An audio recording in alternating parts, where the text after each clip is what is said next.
Hi, I'm Chris with Tidy. I'm going to do a walkthrough here of many of the great features we have. I won't even be able to get through all of them because there are so many, but I'll get a deep dive here. Now, first of all, what do we try to do here at Tidy? We try to automate the cleaning and maintenance of properties. We work for both property managers and service providers, with a variety of software and AI tools for these people to do that. Whoever you are, this video might help give you a high-level overview on how Tidy works. Now, to start, we have two applications, one for property managers and one for pros. If you are kind of coordinating the sort of cleaning maintenance of property, you're probably a property manager. If you're somebody that's going on site, you're a service provider, then you're probably a pro. You're going to use the pro app. These apps work together though to help get things done. I'm going to start with the property manager app. And to start, I'll go through integrations. Most people that start by integrating us. They might pull in their properties from one of many different data sources. So most property managers have some sort of guest management-like tool, something like Guesty or Hostaway, a variety of tools. What you can do is integrate using our direct integration or another type of integration. And the first thing we'll do is we'll pull over a list of your properties. We'll keep those in sync. The other major piece of information that we'll pull in is a list of whenever your guests or tenants are leaving or coming and going. That way we can automate the processes of various turnover things for you. So as you sync up, you get your different properties, get them added in here.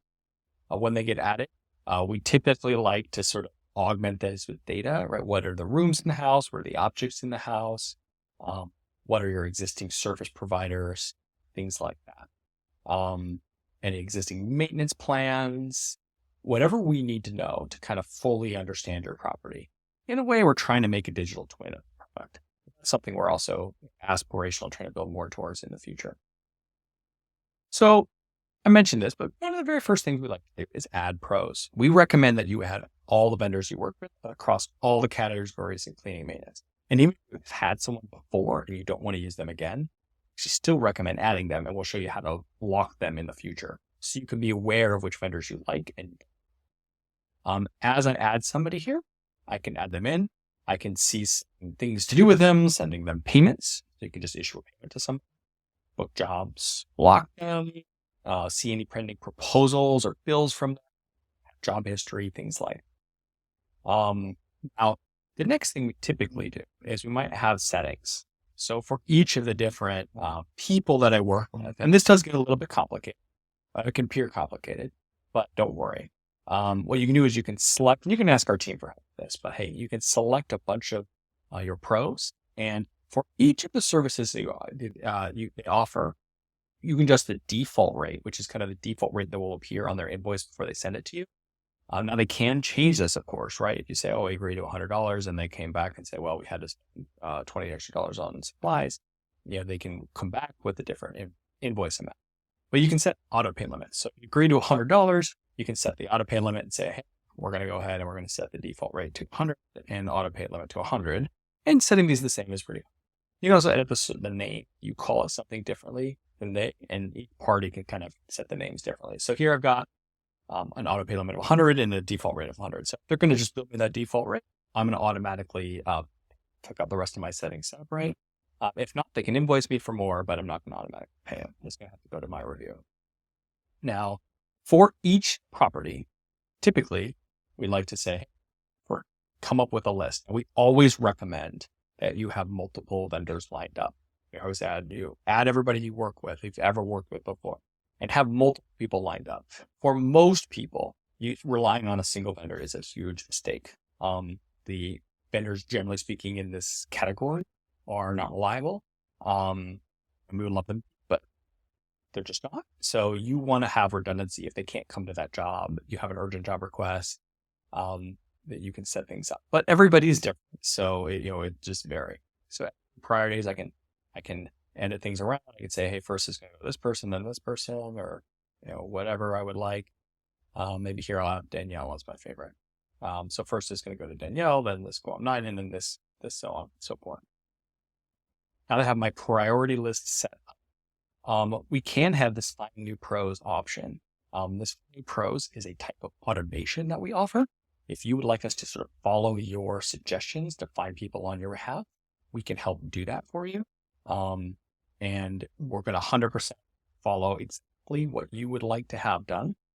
But then when this sort of kind of in this, the priority list, when it becomes time for finding pros, that's when we'll send your requests out to the network. I'll show that in a little bit as well. So let's talk about automation. So Finding Pro is one type of automation, but we have many, many different types of automations, and these can be very customized to you. So every account can have, and typically does have, dozens of various automations of various kinds.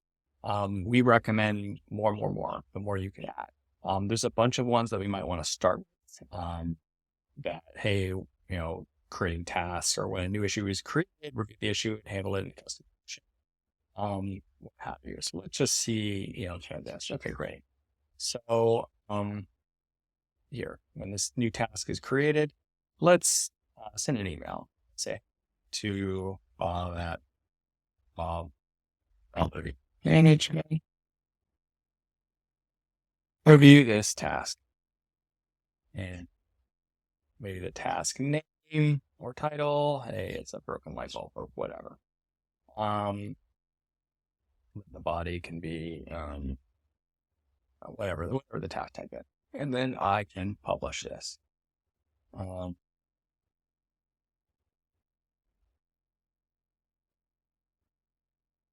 Okay. There we go.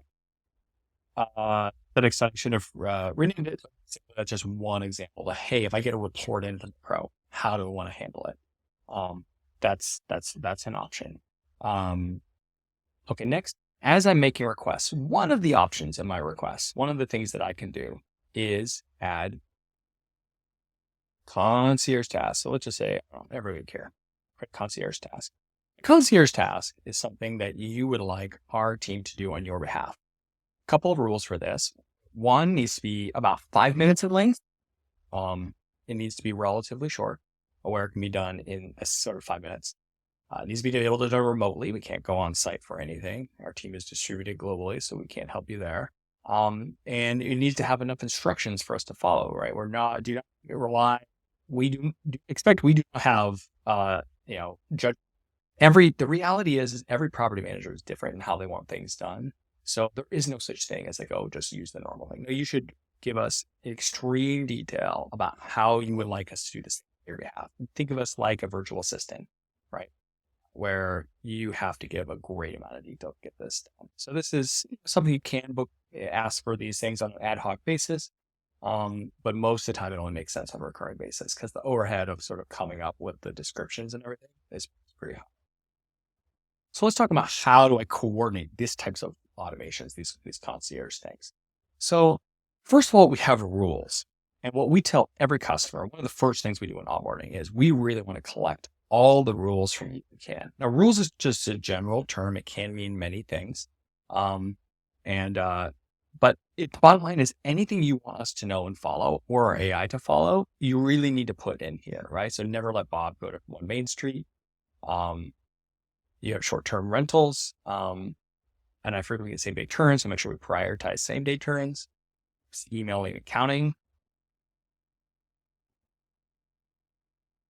So up next, if we have suggestions, you come up here. The most common suggestion we have is actually if you don't have a pro in a given category, we're going to tell you, hey, we think you should add one here, right? So if you don't have anybody to do, appliance repair, we're going to recommend that you have somebody lined up at it. Concierge actions. These are those things we talked about before.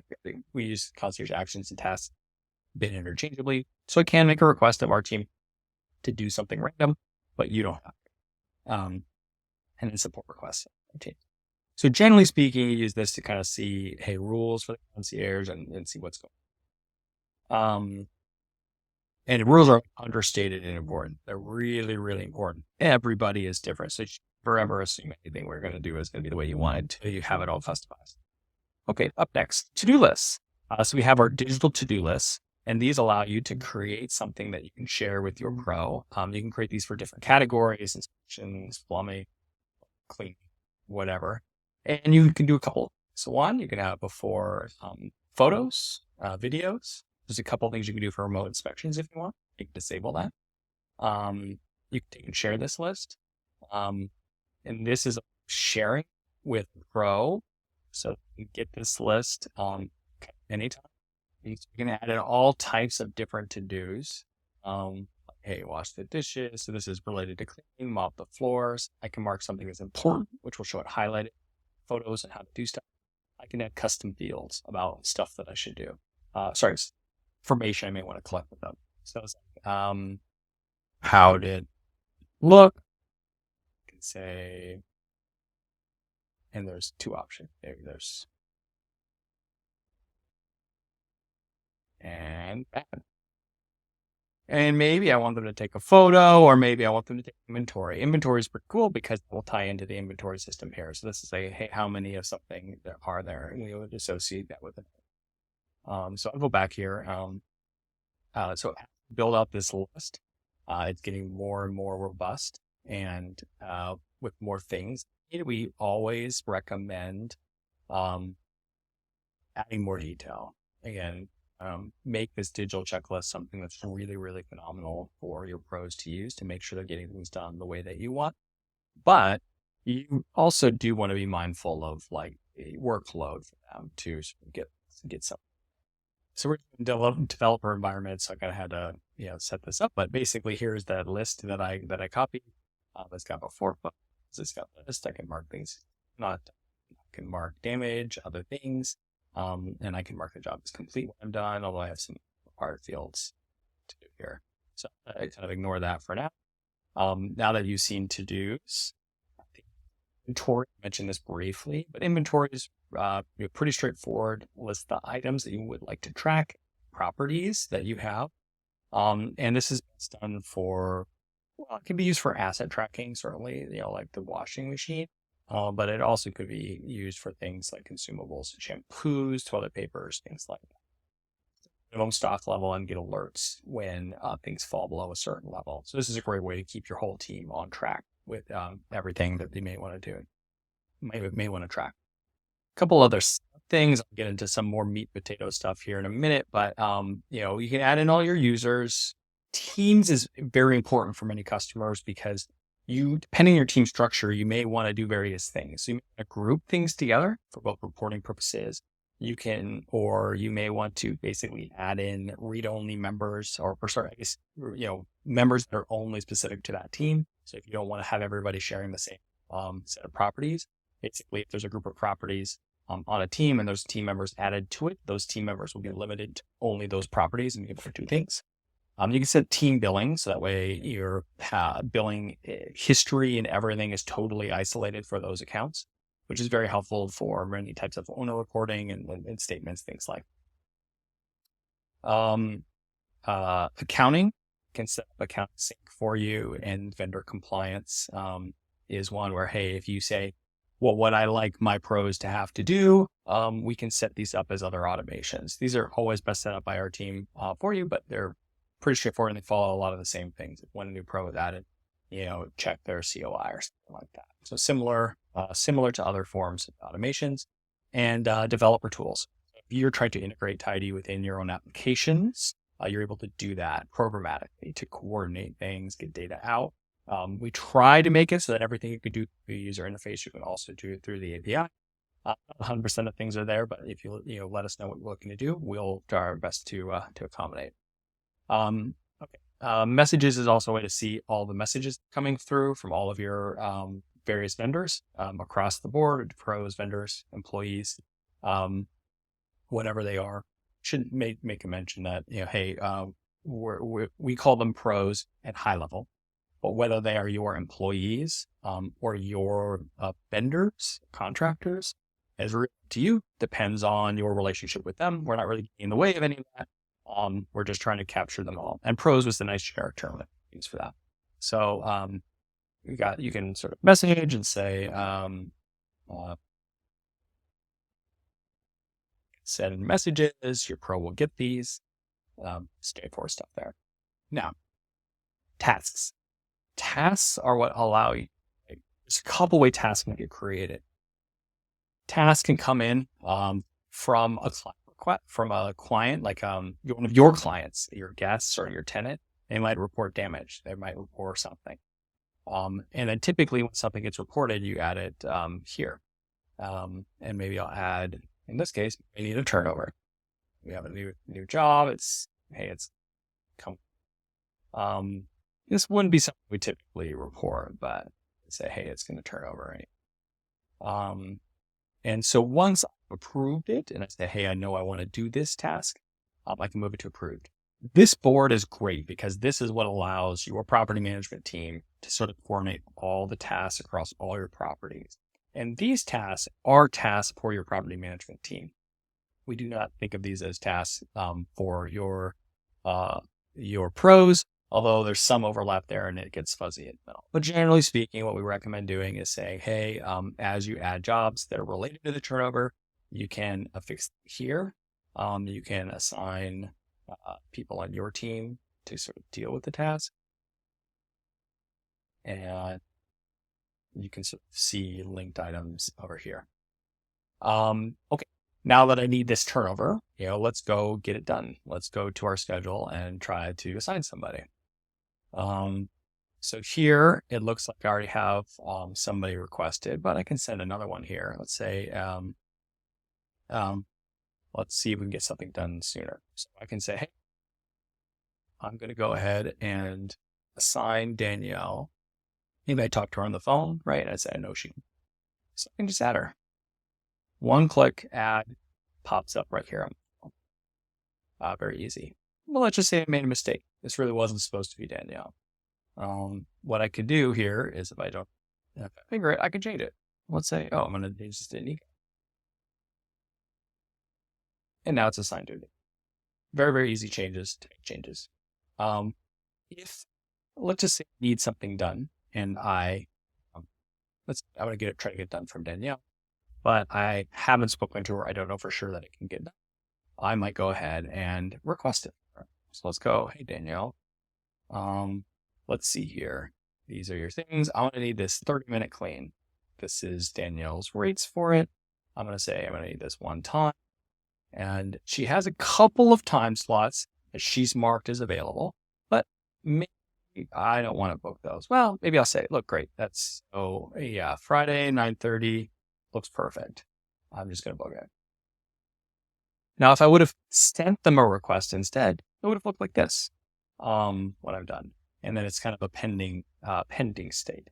So let's go over here. We'll start pulling Danielle. We'll start taking a look at what things look like from her perspective. So first of all, jobs. Let's take a look at the jobs. Jobs today, but let's look at tomorrow. Nothing tomorrow because I pulled it off, but we go to Wednesday. Well, that's requested. This is this 9.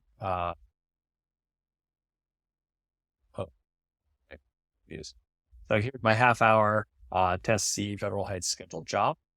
So I can see the job here on my account. I can see how much time is blocked on the calendar at the time. I can delegate the job. So depending on who I have on my team, I can click it and I can ask them to accept, or I can force them to accept if I have other settings on.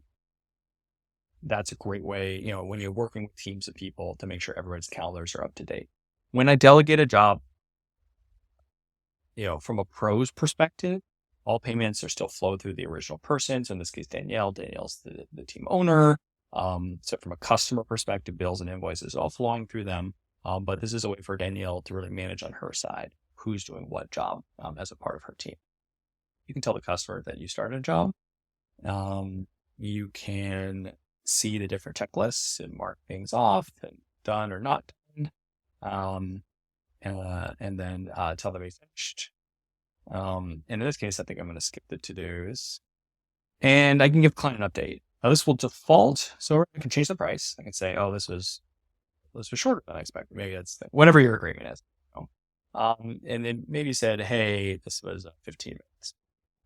Now it really does, this timing will use those updates that push the start and finish by default, but I can always override them and set my own thing. So here I've got my invoice completed and ready to go. If I want to copy a link to the invoice to share, I can. Have to send an invoice. And I can add notes and say like, job was shorter. Hey. And then I can complete the job. So once I see that this was sent on over, it's marked as complete. And then I can see, if I were to kind of go back and update this on the customers, they see it's complete. And they can see it, got this 40 bill job. I got a negative 40 balance with Danielle. I got some updates. This was the to-do list, which there wasn't much. The job duration reported by the pro is 15 minutes. I can print a PDF of this if I need to say, hey, this is PDF is basically, this is like a job, kind of like a job report. If I need to, if I added photos or something like that, those will show up on here too. This can be really useful for like Airbnb audits and stuff. Okay, let's see here.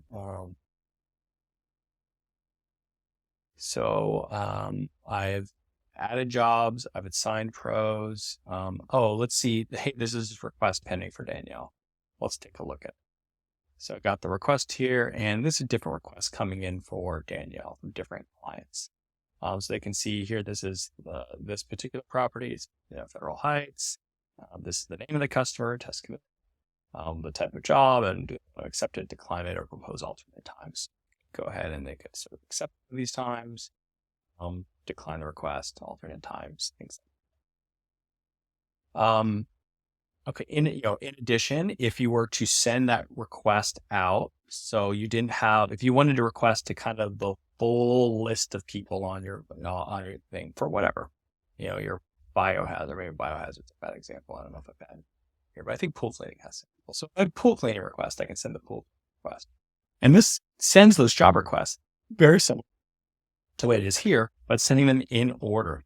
And first, I send out, and that order is specified the way that I have it set my pros, right? So Danielle first, then Guam, and then all pros. So when I hit request pool cleaning, I'm going to request them kind of in full, and we'll give you some feedback on how to improve the probability of various requests. So we are trying to figure out, are you making a good request or a bad request? So if you're requesting, 8 a.m. on Easter Sunday morning, before, that's going to be hard. Now you could offset that by increasing your prices a lot, right? So you can control your pricing, pay much more for those jobs. That's going to get you to people to accept things that they otherwise would.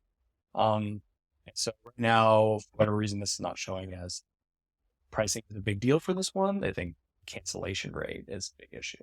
Adding more jobs. These are the types of things. If you're canceling jobs all the time, this will irritate pros that won't accept it. So when I'm making a request, a job request out to a broader group, it will kind of follow that priority list.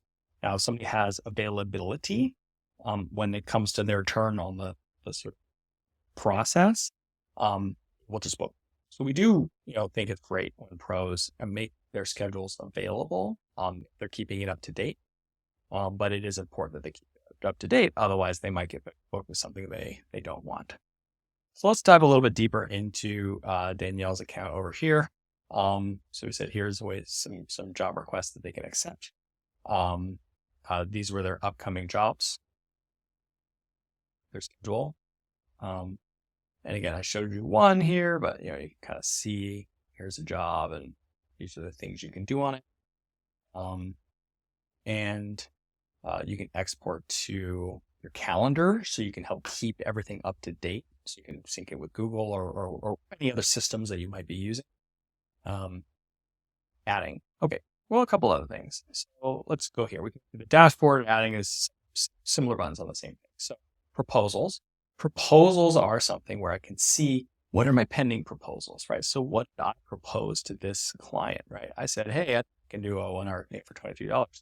That seems like a really good deal. They should probably take this. But maybe I want to cancel it, right? This is like way too good of a deal. Probably shouldn't do this. I'm going to cancel this proposal, or I can mark it as accepted.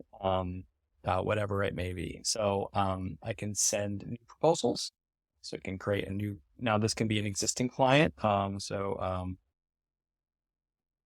Yeah, so maybe I want to do this person, and I'm going to say, oh, 900. Or I can send it to a new customer. And the proposals look a little bit like this. I can copy the URL to it and share it to them. But this gives them something that they can accept. They can see, and then they can accept. They'll see requests pop into their account. This is not the right user, so you won't see it here. But most of the time, they're going to get these by emails and accept them. A little bit like an e-signature. The other thing, of course, I can do is invoices. Invoices are great. Here I have a bunch of things jobs that I start, and I have not like marked them completed or sent up. But here's an invoice outstanding that was sent to somebody. They said they got this email here. They can see invoice at their client hub. You can mark it as paid. You can see kind of everything that they got related to this invoice. So yeah, you can view the invoice. They look like this. In the customer perspective, you can see bills popping in on your sites. Invoices shows this invoicing from you as the pro, and for property managers, they're going to see things as invoices and bills. So here we got this bill. This is from Danielle Franklin. This is the job we did earlier, the $40. The job was shorter. Yay. So a couple of options. It does depend on the payment settings of the pros. So they can control whether they're accepting cash, check, card, Zelle, all things. And those options are what drive some of these features here, like cash, check, Zelle. Use credit card. They can use a credit card on file. They can use a new card, or they can say, hey, I paid this with cash. And so they can mark it as paid. And then me as a pro, I can see this come in as paid. Let me go to my client list, right? So this is Tess Cavella, so it should be this one. So I can see unpaid jobs. I can see past jobs. I can see future jobs. And I think I have the wrong account. We might have reused the names here, but basically would be able to see the paid job here in this. I can send a request for payment and collect a deposit for a future job. A couple of options there. So these are some things I can do with the clients, putting proposals. Other things I can do and walk through for a pro. Typically what a pro will do is they could set some bookable hours. Now this really depends and relies if the pro is going to maintain their full bookability here in the application or not. If they're not, we're going to recommend kind of pausing on bookability, because the bookability really means that customers can easily add them. Depending on your relationship with the pros, you can set automatic assignments. So you should just be aware of that. Auto assign is a feature that we can enable for you. Auto assign just means I, as a property manager, say I want to automatically be able to assign everything to them. When I send out a request, we can do that. So you can always manually assign things, but you can auto assign in some workflows. And this is helpful if you say, hey, I want to send it out to these people on the list, but I want this last person to auto assign. So basically send it to this person. If they don't accept at some point, just have this person accept it. Things like that. And you can see some change history for them. They can edit their bookability and when their blocks are and things. So we're still talking about the pros and some other features. My website is something that they can set up. And I'm not sure this URL will work because of the different environments, but let's take a look. But yeah, okay. It is all right because they're different environments, but you can share this optionally if you want to. This is a great way to help build your business. You can control the reviews that are on there. So, this is a website that's under your control. So you can show what you want, say the services you offer, let them book your availability, view your availability, and book you, services, certifications, and what have certifications are badges that we let you do on your account. Teams. So, tons of people using us have their own teams. We do have sole proprietors that use us, but many people have teams, and teams are great. So you just add all your team members in here. It's pretty easy. You just add some contact information. You can limit the permissions depending on whether they're a subcontractor of yours or an employee. It might depend on how much permissions you would like to grant them. And the other thing we do is, of course, making sure that you're responsible, right? Like for insurance, safety, compliance, legal, employment obligations, right? So you're the one that all money is flowing through you and stuff like that. So you just need to be aware that your role as that sort of intermediary may create some legal obligations. Functionally, as a team member, it's flexible. You can really use it with your employees or contractors. Either way, we do not have this type of tools that are really full-fledged, like payroll or, we're not really like a full-blown payroll solution for you and your teams, right? So if you are using teams that are employees, we probably recommend that you use a payroll provider, and then we can sync up the data. We can export data, help you sync up and make sure you're paying people accurately. But we're not going to be able to do that directly for you. And it's not really on the roadmap, so we're not likely to get into there for a long time, if ever. Contact info, that's pretty straightforward, but location can serve, I can put in my address, and I can set like a sort of a radius for driving or there's walking to, / public transit.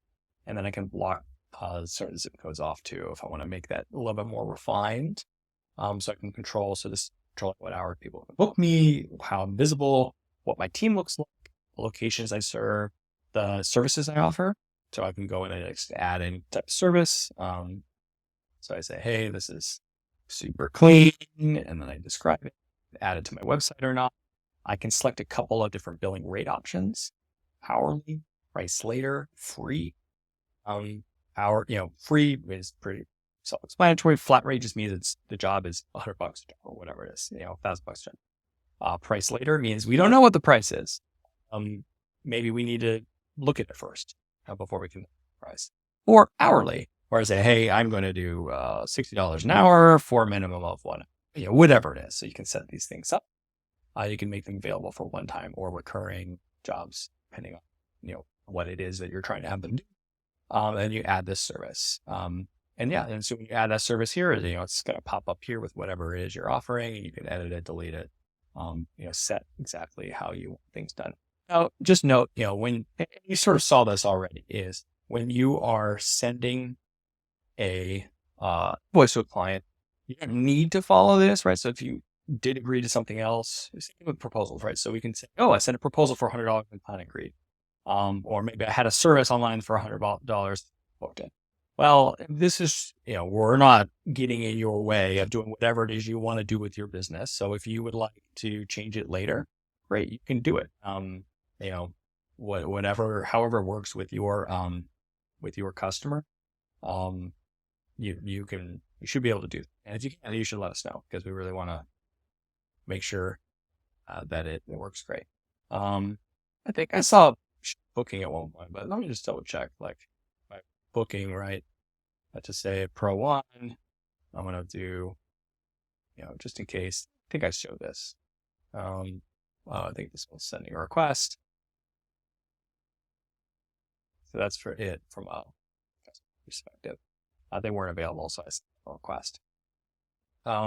Compliance, this is some steps that we require pros to take if they're using us to run their business.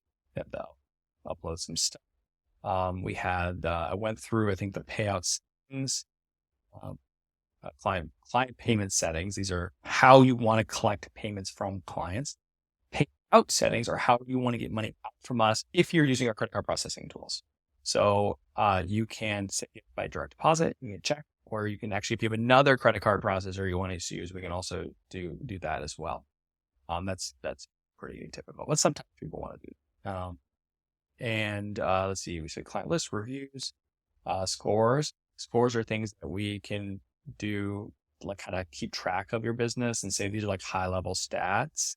So you can see, hey, what's going on there? How are people liking things? How consistent are you? How reliable are you? If you talk to us, we can try to break this down for you by your employees so you can kind of understand if there's somebody causing issues at your company, stuff like that. Proposals, invoices. I think the rest of the stuff won't go into too much. Miles traveled. So this is mileage tracking, right? So I can track. So hey, for each of my jobs, I can track the number of miles. I can edit it. Say, oh, this is um edit the mileage tracking. So if I'm trying to track for my business deductions, other things, I can do that. It's really up to me to track all that. And that's really tidy at a high level. I know this is sort of a long demo and went super fast, but hopefully this was a helpful way to really review and understand at a high level how tidy works, both for property managers and pros. We would love to help automate cleaning maintenance of your business and really help. We can really help. The main place where we shine is when you have a property operations team of some, and you're an owner and you're doing a ton of that work yourself. If you want to really free up a ton of your time, we can really dramatically improve things, particularly for short-term rentals and stuff. So please reach out. We would love to get in touch with you, help you, and thank you so much.